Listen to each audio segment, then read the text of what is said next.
Hi everyone, and thanks for joining us at the NTT and Cisco Network of the Future webinar. I'm Simon Gillespie, I'm CEO of NTT in New Zealand. In today's session, we'll be joined by Louise Francis, Louise is IDC Country Manager and Head of the ANZ Research Program. Louise has over 30 years of experience in the ITC sector and will be giving us the latest insights from IDC on the ongoing research program around current IT leadership spend and the sentiment here in New Zealand. Pretty timely to get some of those pieces of information just at the moment. Joining us also is Monique Mellon. Monique is Director of IT for TNG Global Limited. Monique brings the customer's voice to this session today, leveraging 23 years of experience in the IT industry and across industrial heavyweights like Vodafone, IBM and Fletcher Building. From Cisco, we have Julie Canepa, CIO of Cisco ANZ. So Julie will be sharing her perspectives both as an advisor to numerous Australian organisations, as well as learnings from her role as CIO at Cisco. And finally, from NTT in New Zealand, we have Steve Wotten. Steve's our CTO. Steve brings the customer's voice as well as ours by sharing his tactical war stories and his strategic insights from his engagements with our customers. During today's session, if you've got any questions, please submit them via the Q&A panel. You should see a panel on the right-hand side of your WebEx screen. If it's not visible, move your mouse along to the bottom of the screen, select the three dots, and you should get some options there to add a question. Enter your questions there, send them to all panelists, and we'll get to them as soon as we can. So that's that. Now, without further ado, Louise, over to you. Thank you, Simon. And it's great to be invited to this discussion today. There's a lot of exciting stuff going on, and I think it's pretty much the understatement of the year to say our worlds have been turned upside down in the last 6 months. So IDC has been in New Zealand for over 25 years now, and we've seen quite a few disruptions to the industry. But the latest disruption is probably the biggest one that we've ever had to report on, to provide insight to our customers around. As a result, we've been doing surveys every 2 weeks in New Zealand, just gauging what is happening. And believe me, the changes that are happening almost on a daily basis. So today I'm going to be talking about what we call the journey to the future digital enterprise. This did start prior to COVID-19, but it has really been ramped up in the last 6 months. And in particular, talking about creating the intelligent network. From a technology perspective, it's one thing that is really crystallising as a result of COVID-19 is around the need for network transformation. And as you'll see during this presentation, there are a lot of areas where New Zealand businesses are turning their focus to create that intelligent network. So IDC have been tracking the impact of COVID-19 across businesses around the world. First of all, we started to see some trends emerging in China and then in Europe. And we've created these phases of the journey that we're seeing businesses go through. Some of you may have already seen this slide. We do use it in a lot of our presentations at the moment because it does really reflect what we're seeing. And it's interesting to see, we talk about COVID-19 waves, and this process is a little bit like a wave too. So we're seeing businesses move from the left-hand side right through to the right-hand side. And in New Zealand, the journey has been relatively quick compared to some other countries. So in talking about the business continuity phase, this is when businesses are reacting to the crisis. And this can be applied to any kind of crisis that a business is undergoing. And then you move into what we call the cost optimization phase. So this is where businesses have put all that they put all those processes, the technology in place needed just to keep the business running. And now they've got some space, they turn their focus to how to pull costs out of the business. They're looking to optimize their costs, what technologies they should be investing in. So you see a lot of projects go on hold during this phase. And then probably the most important phase is the business resiliency phase. And this is where businesses are solidifying their resilience for potentially a second or third wave, COVID-19 wave. And we're already seeing that in New Zealand, that the businesses who did focus on this area fairly early are actually not sliding back into those cost optimization and business crisis phase that we're seeing as a result of the Auckland lockdown. And then businesses are moving into this targeted investment phase. And we're definitely seeing this in New Zealand, and we're seeing that to a certain extent in Australia as well. Businesses are focusing on where they should be investing their technology, what they should be spending their money on, how they should be focusing on change management. And the final stage is, we say it's a final stage, but it's more a optimal stage. And this is where what we call the digital or the future enterprise. This is where businesses have recreated themselves. They've changed their products, they've changed their processes, and they're really focusing on what their customers are looking for right now. And talking about the business resiliency phase, we actually found an interesting thing. Those businesses who invested in transformation projects prior to COVID-19 were able to do what we call flattening the curve, or another colleague of mine calls it skipping the dip. And they've moved very quickly from that cost optimization phase right through to the return to growth. And when we look at the numbers, those businesses who were actually very mature in their transformation were actually faster to move to that targeted investment phase. So we've been tracking this over since May, and we've seen some very interesting trends. If you can see here, the May figures are in green, and the August figures, so this is only a couple of weeks ago, are the ones in orange. And as I said, you can see businesses are starting to move through these phases, and they're moving through them relatively rapidly now. During the May to June period, we saw these numbers were relatively flat, and so that's why I've excluded them. And when you actually look at the network itself, so that network transformation, there are different projects going on depending on the phase of the business. So whatever phase you're on, these are the areas that your peers are probably investing in or looking into.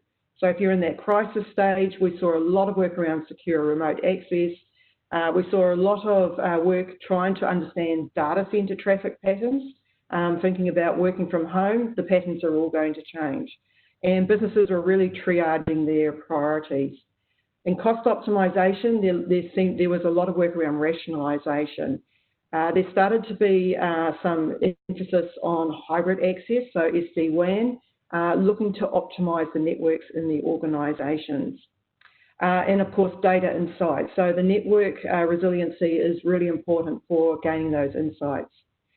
In the resiliency stage, we saw a lot of work around operational resiliency planning, flexible, manageable networks, and we started to see some emphasis on the dynamics of the demand on bandwidth in the organisation, particularly those businesses who started to work in a hybrid model where they're working from home half the time and working in the office half the time. So cloud managed WANs came under focus, and security insurance. And then into the targeted investment, we started to see cloud-centric networks. Businesses needed to scale quickly, and they needed that automation and that intelligence. We saw self-driving networks becoming an area of investment, and we started to see much more interest around the software-defined branch. And so finally, in the future enterprise stage, we saw this focus upon autonomous digital native networks. So you're going to start hearing this phrase, digital native networks, more and more often. It's about being resilient, it's about being secure, it's about being intelligent, and most of all, it's about being automated. So all the challenges that have been faced around networks and network management and network security will come to the fore in the future enterprise.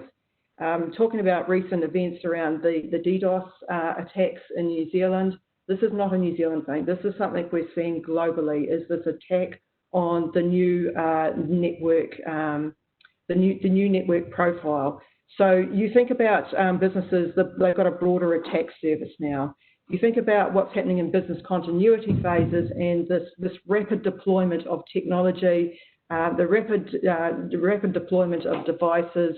And, you know, cyber criminals see this as an opportunity themselves. We talk about crisis as an opportunity for yourself, but actually cyber criminals are not stupid. They're looking at how they can use the weaknesses that have been exposed in organisation to conduct these types of attacks. So this is not going to go away. This is actually going to ramp up. particularly as the network becomes more distributed, we move to edge computing and a cloud working environment. So New Zealand is embracing technology. You know, they're not holding back. They're not thinking we're not going to spend any money. In fact, 70% said that in June that they were adding new projects to their transformation roadmaps. And 71% say they're willing to take risks on emerging technologies. So we're starting to see this investment in emerging technologies, artificial intelligence, next generation security. We've seen investment in robotics, augmented reality. So they're not willing to sit on the sidelines and just wait to see what happens. And a further, it's covered up my screen. A further 76% have completed or in flight with network transformation prior to COVID-19. And when we actually asked them another question, they said that this is actually an area where they have had the biggest positive impact on their COVID-19 response and preparedness. So think about all that other technology investment, it's the network transformation that has had the biggest positive impact.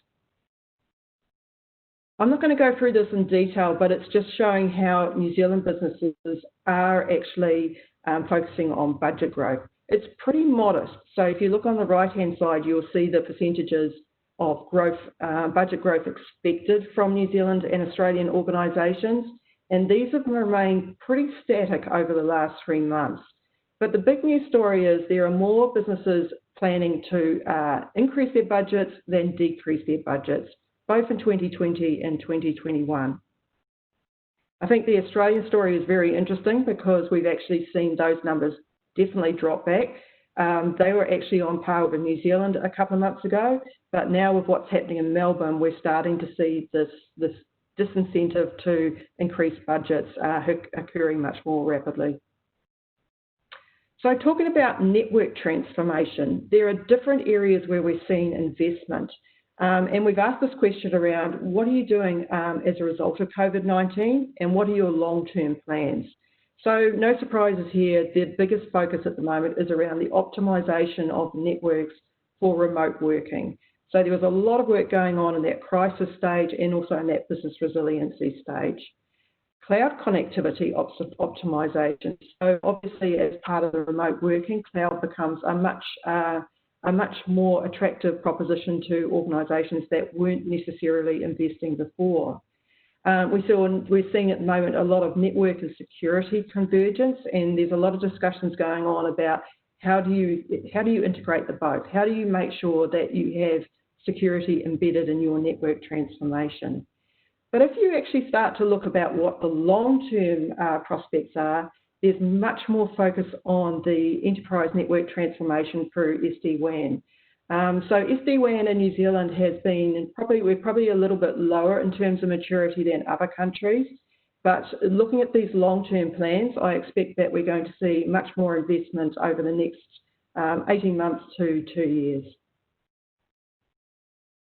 And cloud is also playing this critical role. So talking about cloud before, you know, I'm not going to go through this in detail because we don't have time today, but you can actually see that in different phases of the crisis or the reaction to the crisis and the journey to transformation, businesses are focusing on different things, different functions for the cloud. And in the business resiliency phase, we see this optimization of operations to create resiliency, but we're also seeing this network resiliency starting to come into fore. When they move into the targeted and the future enterprise phases, there's much more focus on cloud as having a role around the development of innovation, targeted investments to drive the growth in the organisation. So I was talking a little bit before about SD-WAN, and SD-WAN deployment is playing a role in the COVID-19 recovery. So we've asked businesses, how are you using SD-WAN? How is it helping you through this time of COVID-19? And there's 4 particular areas where businesses say that it is becoming really important. It's around the effective utilisation of multiple transport links, the consolidation of network devices and functions, reducing dependency on proprietary hardware vendors, and of course, enabling business continuity. So these are areas that were not necessarily being talked about so much 6 months ago, but it's really come to the fore as businesses think about how SD-WAN can be used to mitigate their current network challenges. And going forward, we're going to see much more focus on SD-WAN. So that was a very brief overview. Talking about what are you facing in terms of your challenges, particularly around the network. How are you helping your customers alleviate their pain? We talk to a lot of the businesses around New Zealand, and they're saying that we're looking for empathy from our providers. We're looking for empathy from our vendors, and this is a key part of the recovery process. So that movement from the crisis to recovery, network transformation is critical to success. Look at how you can use it in your organisation to flatten that curve. It is a key part of that operational resiliency. Modernising while operating in a crisis, there are risks and we see them arising every day, but the rewards are actually very high for businesses that do invest. Invest for the future, those new capabilities. Look at trust, infrastructure, intelligence, innovation. Businesses in New Zealand aren't afraid of taking on this challenge, and we've already seen that. So think about what you're doing.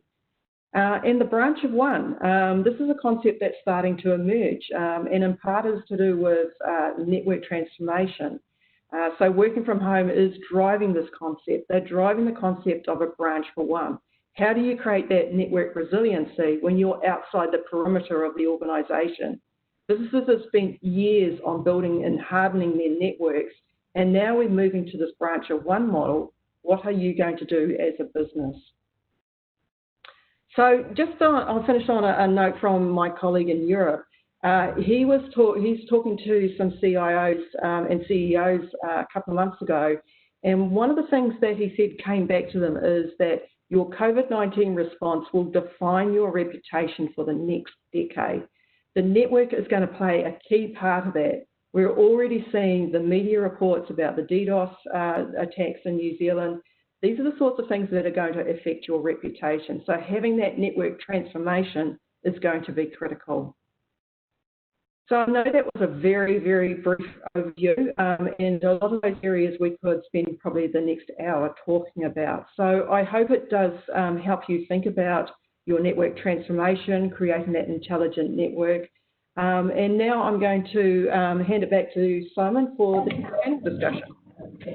Thank you, Louise. Fascinating and great to see the cadence of research through this period of change that we're going through. I think we've always considered this industry and the sort of users of this industry that the change is really rapid in our industry, and that's what we've been paid to in the last 6 months, with change has just accelerated beyond anything we could have thought possible. I mean, a couple of interesting takeaways for me. I think that final slide, your reputation will be defined by your response to this, and it's a phenomenal opportunity for all of us to really stand up in difficult times, and it's good to see that come through. But also the view that the biggest determinant of COVID impact is the network availability. So that's a really interesting point as well. Well, I'm going to hand over now to Julie, and Julie's going to moderate a panel discussion. And so, Julie, over to you.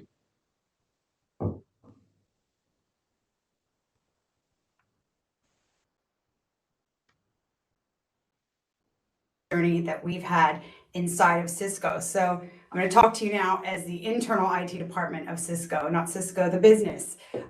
We have, being a large enterprise ourselves for a tech company, we have invested heavily in our infrastructure, but despite that, COVID was like something we've never experienced before. Pandemic was a new scenario for us. We regularly have employees working remotely. We have great collaboration tools, a robust network, a security architecture, but work from home was kind of a plan B, and then our plan B suddenly became our plan A. So for us, that early phase that you described, I really like those phases, was for us about how do we connect everyone? How do we make sure our employees are safe? How do we make sure that they're productive and that they can support our customers during this time? So we did have a VPN infrastructure, but we had to make it, we had to focus on resilience of it. We had to focus on capacity. At that time, we really doubled down on the software capabilities that we had already been putting into the network. So we had already been on the SD-WAN journey, but I think the priorities were different. Our priority for SD-WAN was probably about reducing service provider costs before. It was more of a cost optimization play, whereas now it became a way to improve the user experience and improve productivity for our employees by really controlling and managing the traffic, optimizing our network traffic in a new way. So,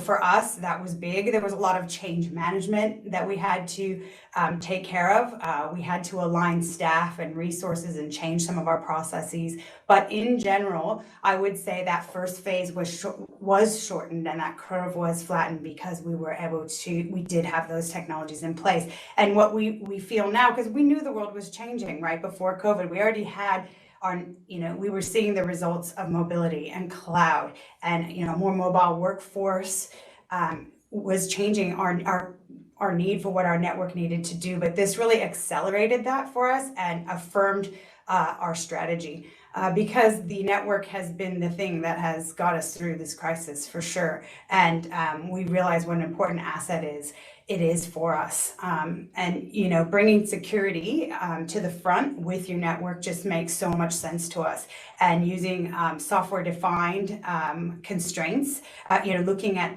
the network through software lens and being able to apply software capabilities to our network gives us scale. It hardens our security and it makes it easier for us to manage our network by using data and analytics and assurance. So we feel this is just speeding us along our journey.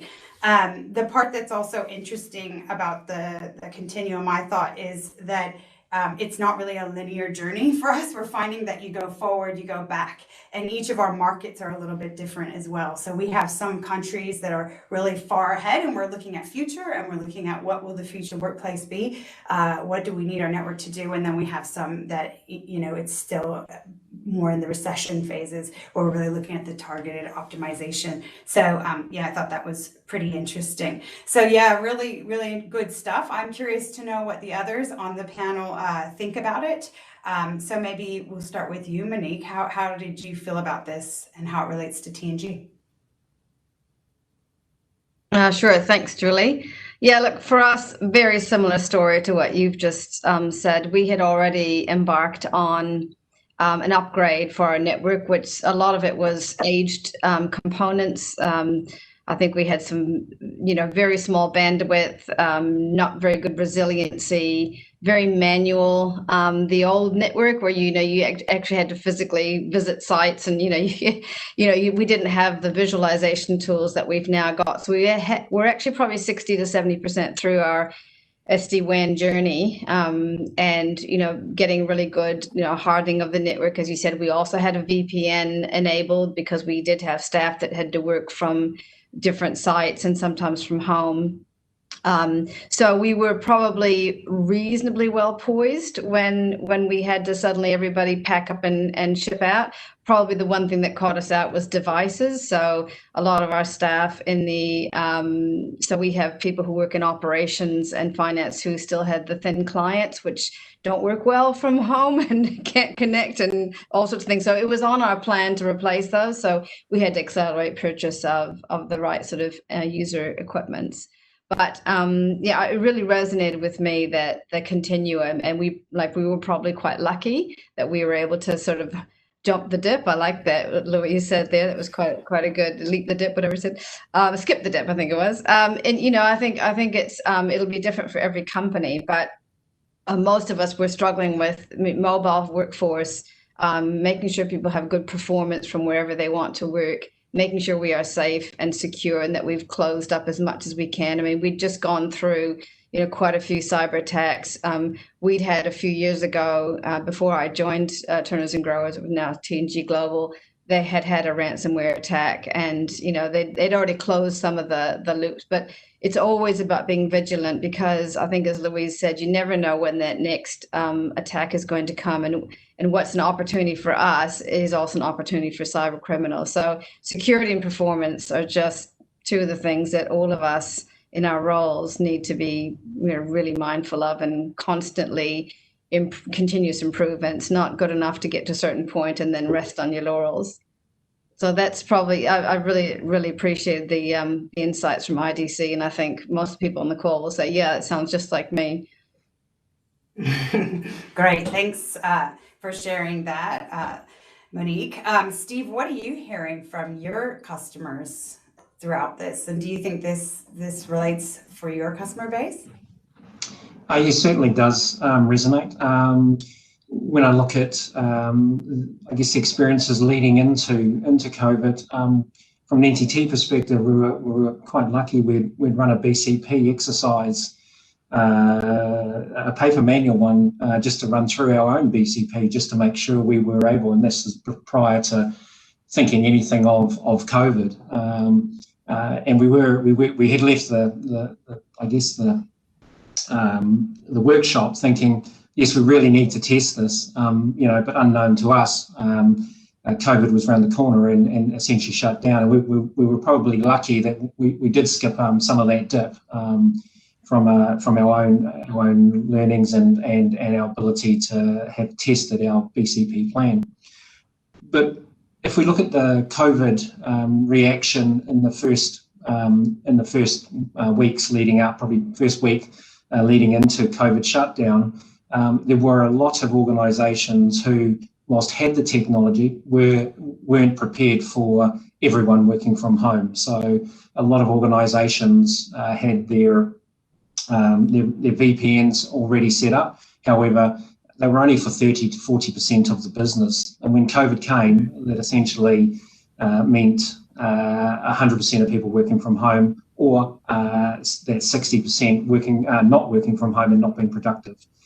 And so we saw a large uptake in security services for upgrades to these VPN concentrators or access into the corporate network. We also saw an increase in the requirement for bandwidth into those organisations. And that's not to, then you take into consideration other organisations that have contact centres. So how do you get your contact centre to work from home? How do you expand the contact centre itself and all the infrastructure that goes with it? And so that's where we started to see sort of the move towards cloud. Monique talked about the devices. Where do you get your device of a supplier to the marketplace? The distributors had run out of devices, so obviously Monique got in early and got hers, but a lot of people were unable to do that, and so we're stuck without that, and that really comes back down to that BCP planning. But yeah, certainly a lot of effort in that first 2 weeks to help organisations get up and get running. All right, it's really great to hear that you guys were in a good position, and hopefully most people on the call found themselves in that similar area. But I do want to talk about challenges where we are now on that scope, where we are in this journey, each of us, what are the challenges that we're still dealing with, and what are some of the strategies that we're using to get through those challenges. And I'll start, and you guys can think about it and bounce off me, feel free to. Because I think for us at Cisco, one of our biggest challenges is just the economic uncertainty that we're heading into. What I'm seeing is we look at that future workplace and we're not sure what it should be. No one has a crystal ball. So the way we're trying to address it is we're thinking about how to add agility into the business. So, being able to, spin up capabilities and bring back capabilities as things go forward and back dynamically is something that's important to us. So, we're looking at how we can leverage cloud in a different way, how we can, what do we need to do to spin up workplaces, physical workplaces up and down. And so this network strategy is really a key part of that, being able to turn things on and turn things off. So that's one of the big challenges. Where are we going to, so we're going to invest in the ability to be able to have that agility in our business. I think another challenge for us is with recession, budgets shrinking is really, really difficult, right? So we have to divest in order to reinvest. Yeah, we have these ideas. We want to invest in our infrastructure, but we can't do that without money, and we're not getting more money. So we have to really make tough decisions as an IT department where we can cut costs and where we can stop doing things so that we can reinvest in what's really important to us.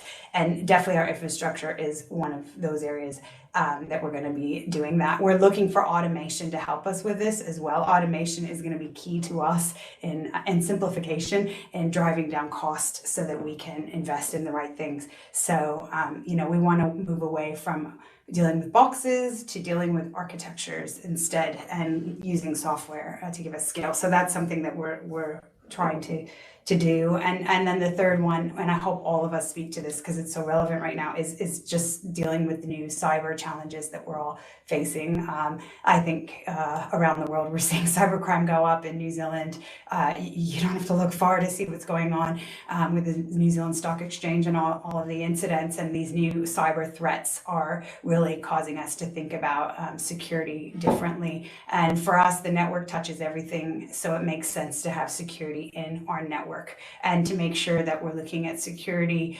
about not less about places and about personas, and starting to think about identity, and so that we know who you are, we know where you're coming in to us, and we know what kind of device you're on, and that will differentiate the security, the access that you get to our resources. So we're definitely looking to the newer technologies to achieve that. Would you like to share some of the challenges that you're having, Monique? Yeah, sure. So those of you who don't know, what was called Turners and Growers, now TNG Global, is a fruit and vegetable grower and exporter. So we're a very, very large global exporter. So for us, the big challenges isn't just New Zealand, it's global. And how do we get our produce and our goods out to the rest of the world, which is more impacted than New Zealand. So very disrupted supply chain for us, which means economic, but our center is New Zealand. So, the economy for us, the global economy, which obviously affects everyone in New Zealand, whether you're an exporter or importer or just a service provider, we're all affected by global trends. So, but we are physically affected as to whether we can get our produce offshore. So tightening of the budgets, absolutely. Again, we're kind of lucky that we were, food is an essential service. So we have probably 30-40% of our workforce maybe 30% had to stay in, and obviously with all the secure protocols in place around, screens. So we had to physically have a new setup and be able to have social distancing within, like pack houses and cool stores and things like that, which the logistics were quite hard. So I guess if you think to the future, what would have been fantastic would have been to have a lot more automation within some of the actual manufacturing sites, or, they're not manufacturing, but the pack houses and things. And that really will rely on very, very responsive and secure networks, which we don't have at the moment. So we've got pretty good security coming in. But if you look to the future, people are saying, how do you manage to continue your supply chain without too much manual intervention right now, and especially in the food business? Well, certainly in fruit, which is historically, we're a 120-year-old business. It is still very manual. People still think, like farmers, and there's not a lot of digital trading that goes on yet in that space. A lot of that is just historic. So I think if you look forward, as you said, we would need to be investing much more in automation and making sure that your networks and your systems can cope with, the seasonal trends, the volumes, and stay, while still staying secure. And I guess for me, having that volume of people, I think Steve mentioned, the numbers of people that suddenly were working from home, our volume is huge. And So it was all about providing the right bandwidth. But how do you make sure that your person at home who runs their own, Wi-Fi and modems and things, where's the security on that end? How do we make sure that, we can know who's coming in so that you can actually protect your actual, business devices? There's still a lot of work to be done, I think, for us in terms of actually having that control. So that's where we will be investing. We have, had also some economic impacts, obviously, so has everyone. So we are actually relooking at our budgets, but there hasn't been a huge call for me to slash my IT budget, which is good. I think the business recognizes, that they trust that we're going to do what we need to do to keep the business going. It's one of those things that, they don't notice us until something goes wrong, but it's nice not to be, I don't mean it that way. Of course they do, but there's a trust that we will do the right thing. So I think that's where we'll be looking to, hear what others are doing as well in this space and solve it together. It's really good to have that trust in your partnership with your business, by the way. That's fantastic.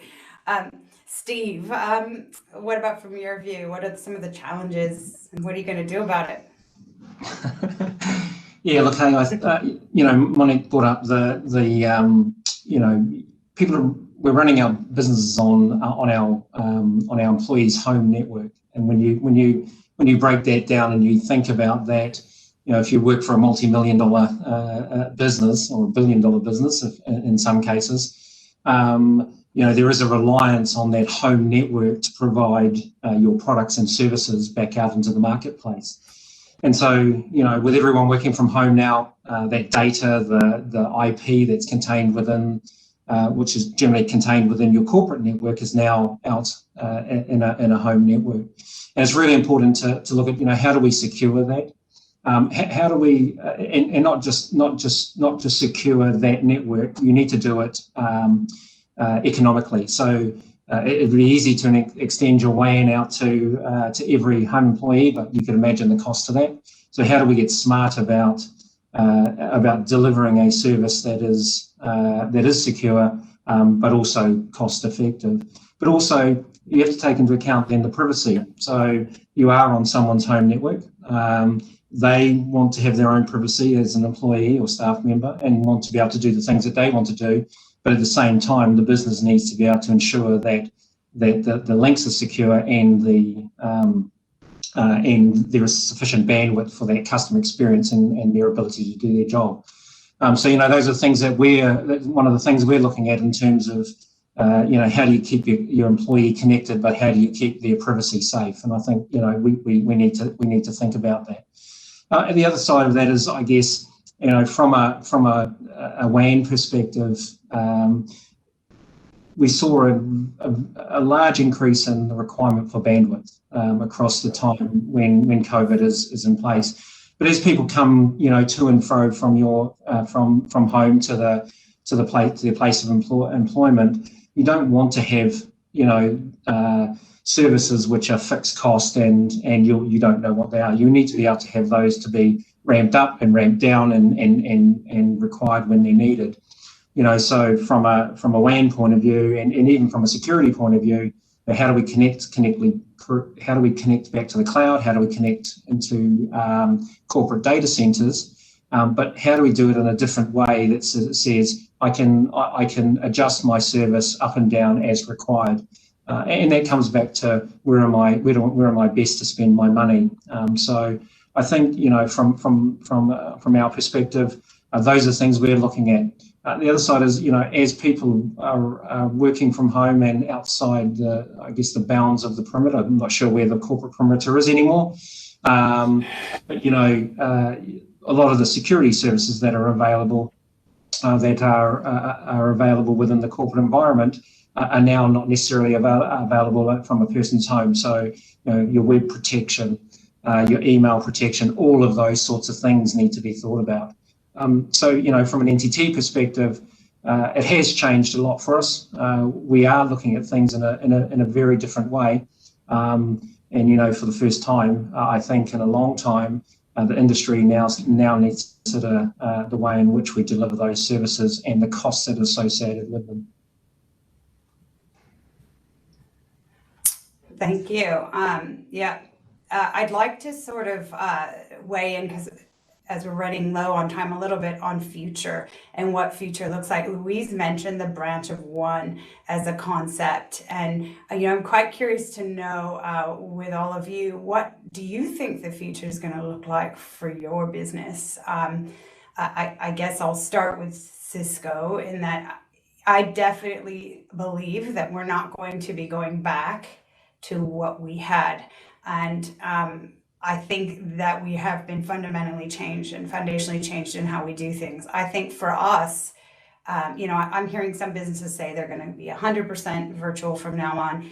I think for us, it's going to be probably a hybrid world. We'll probably have, some of our workers permanently work from home. We'll probably have some that come in occasionally, maybe once a week or less. And then we'll still have those people that are going to be fixed to an office based on the role of the type of job that they do, the facilities dependent people. And so we're going to have to design our future around all those scenarios and make the experience equal for any scenario that you're in, and quite flexible. But that's probably how we're seeing things evolve here at Cisco. I'd love to hear, Monique and Steve, what you guys think it's going to look like for your businesses and the businesses you work with, Steve. Yeah, maybe Monique, you can start. Yeah, sure. So absolutely. What you've just said, Julie, is that TNG Global had just recently sold its big, so we have a huge property out in Mount Wellington in Auckland, south of Auckland, and that's because it's close to transport and it was a hub. But we had different office space there, and about a year and a half ago, or a year ago, we'd sold that, and part of that was we didn't want to be sitting on buildings, because for us that's an asset that we don't need to own at that point in time. And so we were looking to move to a place that was, and the idea was to, consolidate. But now, with COVID, it's made us think, well, how big of an office do we need? And we were pretty far behind the times. I know a lot of, especially tech companies, your telcos, if you go and visit either Spark or Vodafone, they were already set up. They were some of the leaders in usable workspaces, and you come in and you don't have a fixed desk, right? You've got a locker, and they're all really wired up. Really, you can open your locker on your way into work and order a cup of coffee. And so they've got that set up already, because that's the space that those high tech companies are thinking in. Well, for a fruit and vegetable grower, that wasn't even on the horizon. But now we're thinking, what is the future office space, and what should we really be investing in? So I think we're going to be a lot smaller footprint in terms of brick and mortar. And we've already seen a lot of, as you said, Julie, a lot of people have said we're not going back into the city. So the buildings are going up for lease. I mean, it's changing the whole concept of, a work environment for all of us, and where we need to be and how we need to interact. However, the people side of it is we are naturally social creatures.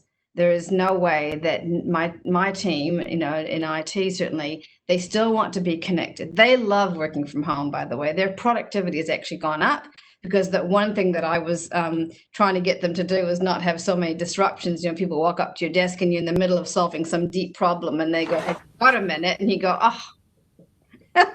But anyway, they still want to socialize. So I think you do have to have that mix. So we are working on what Steve mentioned before. You've got to be able to have that secure office of one, branch of one from home, but still, I think, have a place to meet and greet and have the technology that, like we're using today, to really connect with people. And then physically, you still have to be able to connect. So I think most people would say we're going to have a hybrid.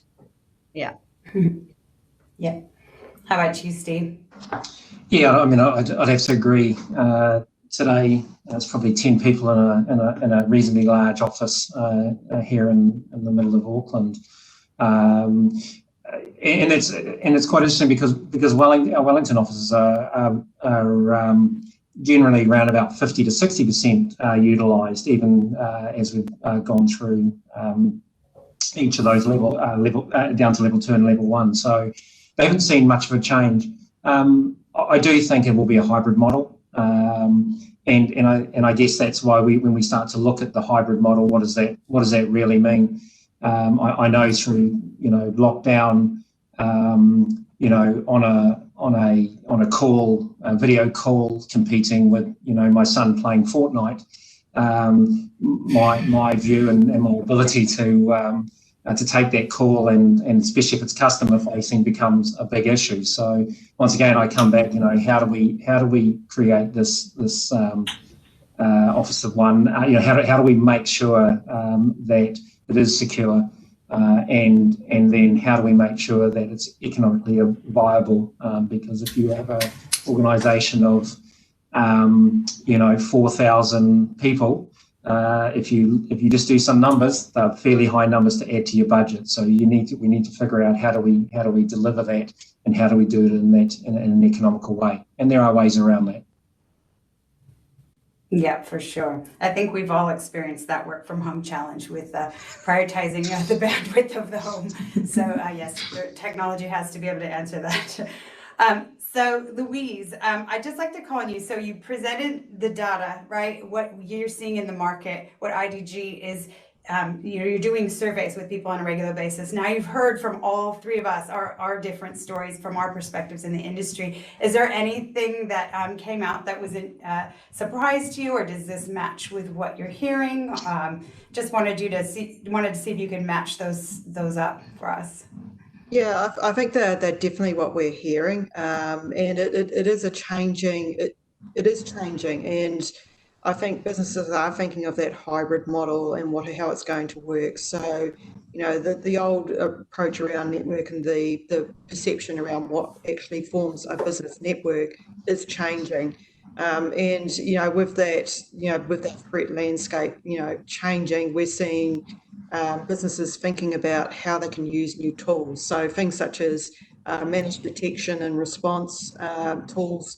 They're looking at things such as artificial intelligence, machine learning, and even blockchain. So there's that people haven't really been talking too much about that previously, but we're starting to see how can this be incorporated into those modernised networks.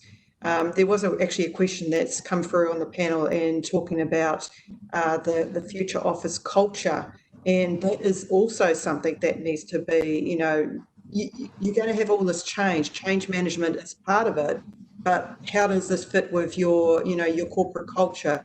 How does this fit with the culture of security in your organisation? Have you been relying too much on technology itself? So I think there's going to be a whole lot of change happening around, or work around, how do you create the culture for that branch of one or working from home? It's going to be completely different. So I think, what Monique and Steve talked about, that definitely what we're seeing. And it's not just something that's happening in New Zealand. We're seeing this in other countries as well. Yeah, thank you. I'm glad you brought in the human side of it, because it is so much as well as the technology. There is this huge cultural and human shift that we have to make as well. So I want to thank all of you for participating in this part of it. I think to summarize what I've heard today, COVID has definitely changed the trajectory for all of us and our businesses, and very much maybe it is going to be something that defines our business and how we come to market moving out into the future. I did like that quote, Louise, that you used. I think all of us have confirmed that the need for a robust, intelligent, secure network is critical, and more critical than ever, so that we can be agile, so that we can drive down costs, so that we can move to further automation and use data and analytics. It is going to be something that is important for all of our IT organizations, and something that we're going to be investing in. And Louise, I think, this human side, the culture, is going to be something that's not easy. It's something that we're going to have to work closely with our business and with people to understand what's needed in that area moving forward.